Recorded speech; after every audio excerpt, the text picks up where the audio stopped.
రే బుజ్జి అందులోకి పెట్టు. రే పాస్పోర్ట్ లేవండి. శిల్పేంటి ఇంకా రాలేదు. ఎందుకు రాదు? నీతో పాటు ఇండియాకే కాదు పెళ్లి పెట్టల మీద ఎగిరి కూర్చుంటుంది. అదిగో మాటల్లోనే వచ్చేసింది. ఏంటి శిల్ప లేట్ అయిందేంటి? డాడీకి ఫోన్ చేసి సరే వచ్చేసరికి పాస్పోర్ట్ లగేజ్ అక్కడ పెట్టు. ఓకే. స్నేహ పాస్పోర్ట్ లేదేంటి? స్నేహ స్నేహ నీ పాస్పోర్ట్ ఇవ్వు.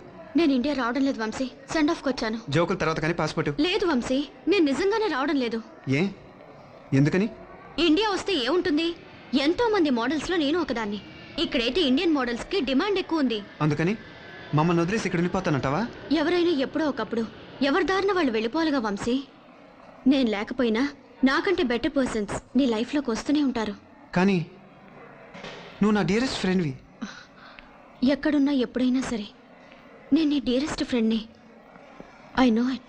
అయినా మీ వాళ్ళందరూ ఇండియా. వాళ్ళకి ఫోన్లో చెప్పేశాను, ఇక్కడే సిడ్నీలో మా అంకల్ ఇంట్లో ఉంటాను. పదండి పదండి, బోర్డింగ్ టైం అవుతుంది. శిల్పా నేను ఇండియా రావడం లేదు. ఇక నుంచి మా వంశీ నువ్వే చూసుకోవాలి. అదేంటి పర్మనెంట్ గా ఇండియా రావా? వస్తాను, మీ పెళ్లికి వస్తాను. మీకు టైం అవుతుంది, పదండి పదండి త్వరగా. రాకుండా మేము నాకు బాగా ఆకలిస్తుంది, నేను త్వరగా వెళ్ళి ఐస్ క్రీమ్ తినాలి. మీకు ఫ్లైట్ టైం అవుతుందిగా, వెళ్ళండి. Bye. Best of luck Vamsi.